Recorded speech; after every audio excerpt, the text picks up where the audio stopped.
Hello, everybody. Thank you for joining this briefing about the Oxford University Museums Partnership Associates Funding Scheme. So this briefing is just to give you a little bit more explanation and information about this new funding stream that's being made available through the University of Oxford Gardens, Libraries and Museums.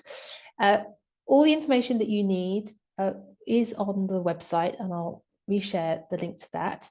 But this is just a chance also for you to ask any questions and to make sure that everything is clear around timelines and criteria and everything else.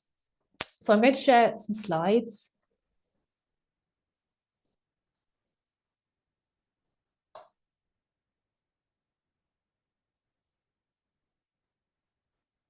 Can you just give me a thumbs up, Helen, if you can see that?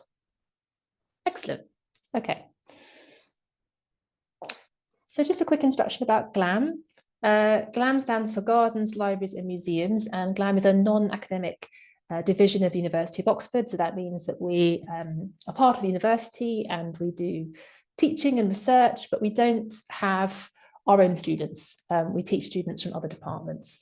And there are 6 units that make up GLAM, and they are cultural attractions in their own right. So we have 4 museums: Ashmolean Museum of Natural History, the History of Science Museum, the Pitt Rivers, and then also the Bodleian Libraries and the Oxford Botanic Garden and Arboretum. So covering a wide range of disciplines and subject matter. And in total, GLAM looks after about 20 million objects, a lot of them in the libraries. And this associate scheme is administered through the GLAM divisional office, of which I'm a part. So sitting sort of among those 6 units, we have a central team called the divisional office, which works with a lot of the shared services that those sites might need, such as HR, IT, research grants, and also public engagement and marketing and things like that. And my role within the divisional office is to act as head of audience engagement and support, and specifically I manage the teams that do our community engagement programs and also our quite large volunteering service. Now, the purpose of this scheme is to enable museums in Oxfordshire to create high quality cultural experiences for underserved communities in their local area. And we'll talk a little bit more about what I mean by underserved later on. And this funding is public money. The 4 GLAM museums constitute an MPO, a national portfolio organisation funded by Arts Council in their own right. So the NPO is known as the Oxford University Museums Partnership. And so this funding is being made available through our NPO investment. So to remind you of some key dates for this scheme. The deadline is 9 o'clock on Monday, the 17th of February, 2025, and application is through an online form. I'll talk a bit about that in a second. The decision will be made through a panel, and that panel will meet in the week of the 24th of February, and applicants will be notified by the 3rd of March if they've been successful or unsuccessful. And the activity can take place anytime in the Arts Council financial year 25 to 26, but it must be completed by the 31st of March 2026. In terms of reporting and drawdowns of funds, we would follow the Arts Council pattern for that. So we would, for example, expect short quarterly reports and quarterly invoices as well, with very short breakdowns of how the funding has been spent. So just a bit of information about this fund and why we're doing it. So we're inviting project proposals ranging from £5,000 to £15,000.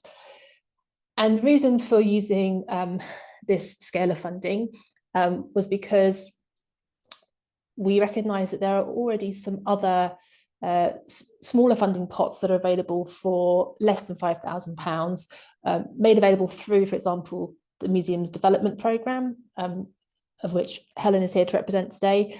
So if you have a a thing that you need to do that only costs 1 or 2K, there may be other streams of funding that are more appropriate. The reason for the upper limit is so that we can get maximum value out of this pot of money and enable more partners to take part and benefit from it. And also, it is only a year long. So sometimes having larger amounts of money to spend in 1 year can be a challenge for smaller organisations. So I'm hoping that within this spread of money between £5,000 and £15,000, there is somewhere in there where it's the right kind of level to pitch a project. The amount of money that's requested just has to be appropriate to the scale of activity that's proposed. It doesn't it's not an impact on our decision-making process. If we can only fund 3 projects from this fund, that would be fine. But if we end up funding 6, then that's also an outcome as well.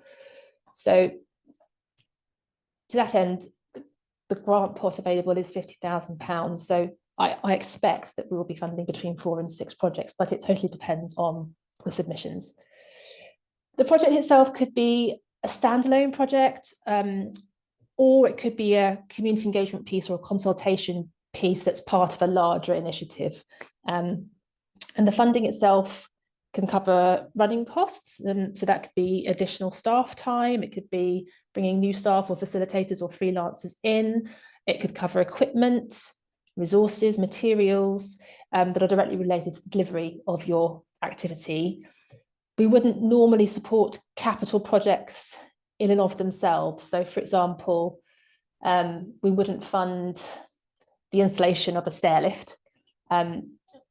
What I would say is that if there's a project that involves consultation with the specific user groups, and the outcome of that would be some sort of intervention to improve access, then that might be able to be worked into a project.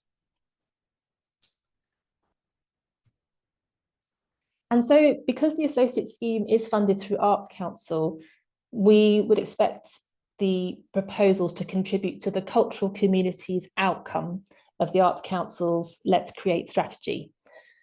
Let's Create is a 10-year strategy for Arts Council, and it has 3 main outcome areas: one around individuals, one around communities, and one around national impact. And so this piece of funding is specifically looking for projects that can contribute data to support the cultural community's outcome. So I would recommend having a look at that online and reading through it. It's a few paragraphs and just checking to see if the sort of project you have in mind marries up to what the Arts Council expectations around cultural communities looks like. But in brief, this outcome looks for cultural provision that makes villages and towns better places to live, work, and study. It also supports increased cultural participation among a wider range of people. And it looks for cooperation between cultural organisations and local partners. So I think the key things to remember are it's around place, sense of place. It's around encouraging a wider groups of people to engage with cultural experiences. And it's about partnership and collaboration. So I think those 3 things are really key to any successful project proposal. There are a few sort of practical eligibility criteria for the organisations. So these include being located in Oxfordshire. So your business address must be in the county. Your organisation must be within the accreditation scheme at any level of accreditations. That might be full accreditation, provisional accreditation, or working towards. If you're in any way unsure, please do ask Helen O'Hara, who's here on the call, because she has a full list of all the accreditation statuses of all the museums in the South East region. And the organisations themselves must not be NPOs. So they can be in receipt of other Arts Council funding, that's fine, but just not be other NPOs. So As well as the eligibility criteria, there will be assessment criteria that the panel will be looking at. And essentially, proposals will be considered against how well they plan to provide meaningful and measurable benefit to one or more underserved or underrepresented local communities.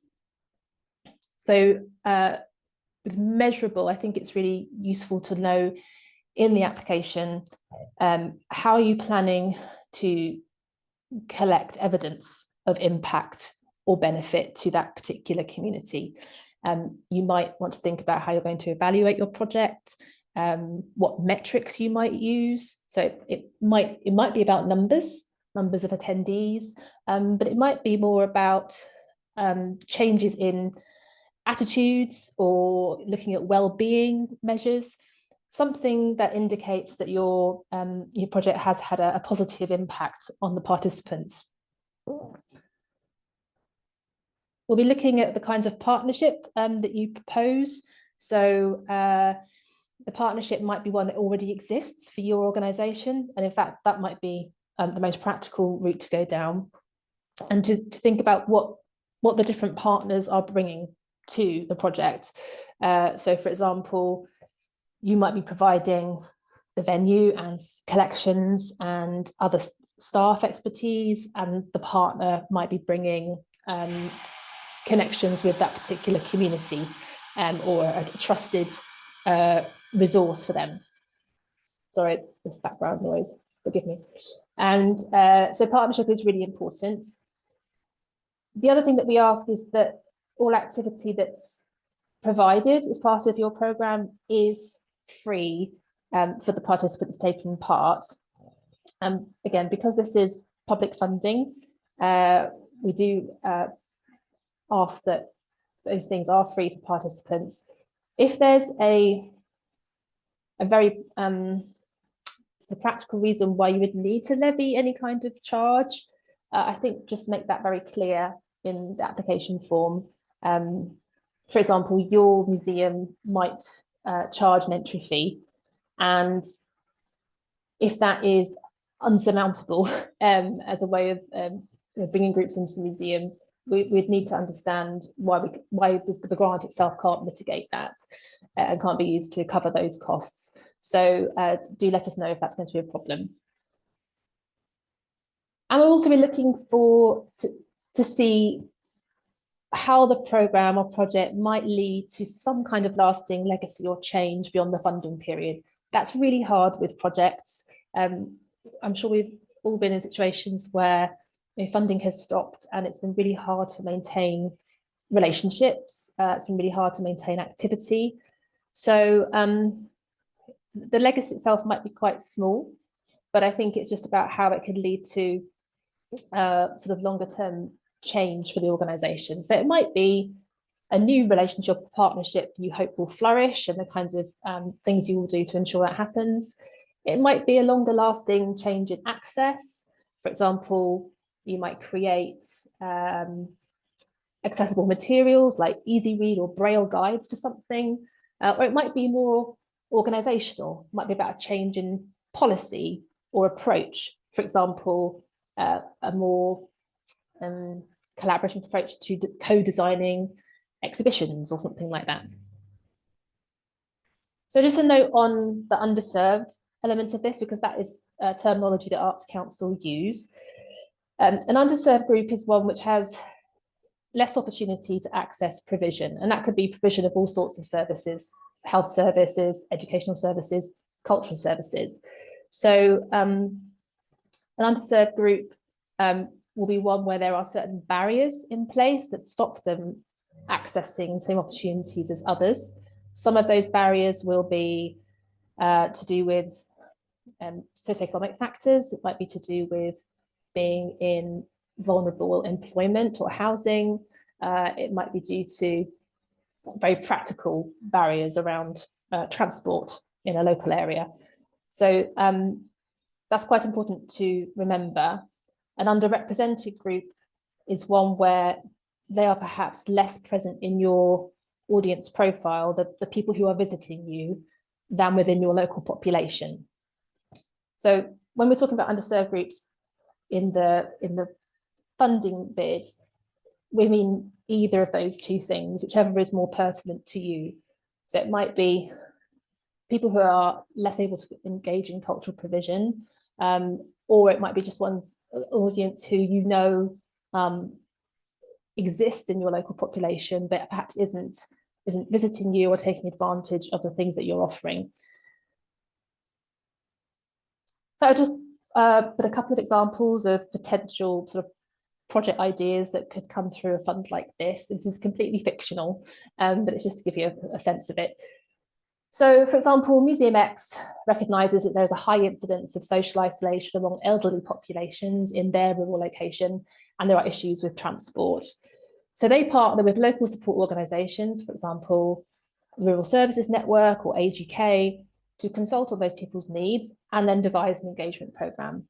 That might be devising a programme in an accessible venue or an at-home telephone engagement programme. And some of these were quite prevalent during the COVID pandemic, where groups had materials posted out to them, and there were sort of on telephone discussion groups around cultural heritage and reminiscence and things like that.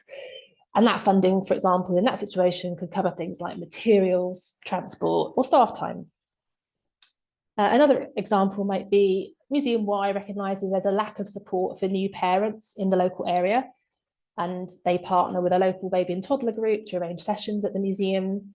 And the project might involve some changes to spaces to allow for sensory play, perhaps getting some soft furnishings or improving pushchair access, as well as facilitation and training for the people delivering a programme, the staff and volunteers. And the added value for that museum is that it ties in with their own audience development plans of encouraging more family visits. So through that early years engagement, hoping to boost longer term engagement from local families. So I hope those are sort of two quite straightforward examples, but the key to both of those is thinking about local need and thinking about partnerships. In terms of knowing who is underserved or underrepresented in your area, there are some quite good online resources you can use if you don't have that data already. So ONS, the Office for National Statistics, issues both county and district level reports on population statistics. There's also something called the Joint Strategic Needs Assessment, JSNA. So if you just Google Oxfordshire JSNA, it will give you a lot of statistics around health and well-being in Oxfordshire populations.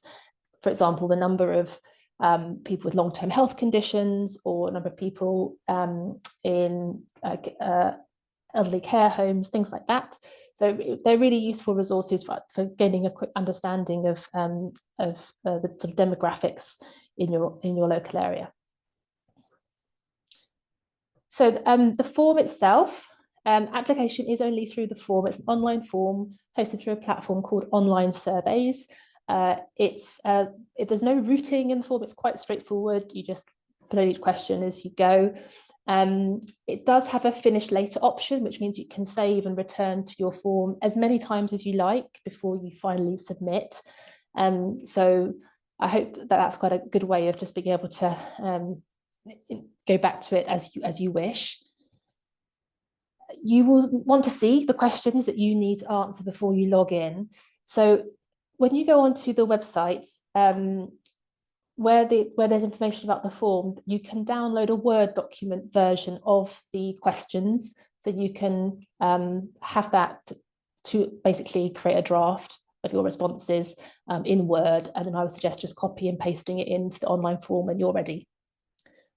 So, but just here to give you an example of the kinds of questions and the fields that will be on the form, you'll need to provide a description of the activity, the amount of funding requested, and a breakdown of how the funding will be spent at quite a high level. So, for example, if you're requesting £10,000, we would expect you to say that you're going to spend around 50% of that on staff costs and the other 50% on materials and resources, for example. We will want to know which community or communities that you will be working with and how you are going to measure impact.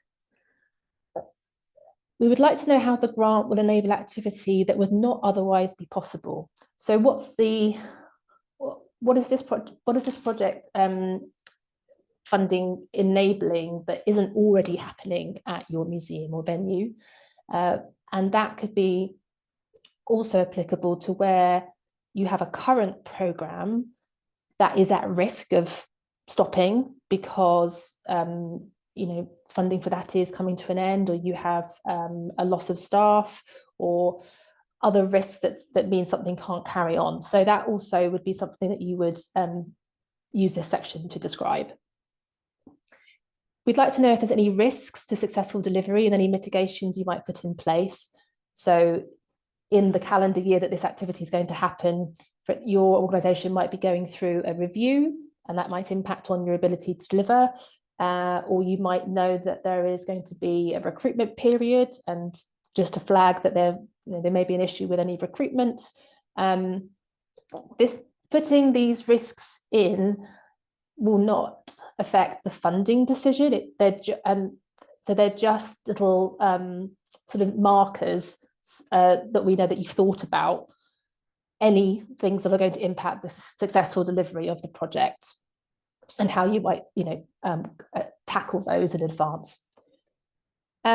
Because this funding is made available through Arts Council NPO, the NPO investment cycle has been extended by another year.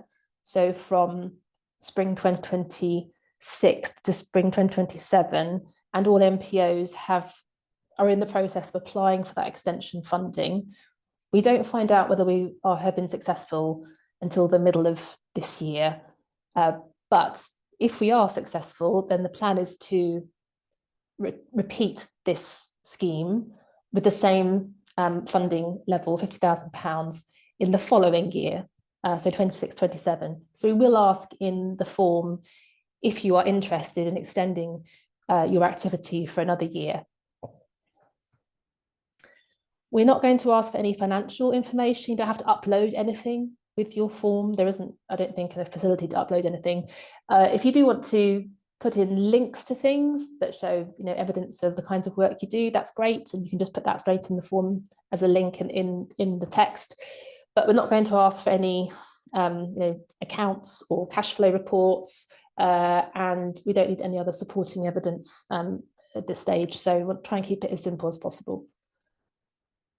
If you have ideas in mind already, or you have questions about whether something is a good fit, I really would encourage you to talk to us in advance of submitting. So this is the email to use, and we're very happy to have a quick conversation about your idea and see whether we can foresee any issues or whether we can steer it in a particular direction. So please do get in touch.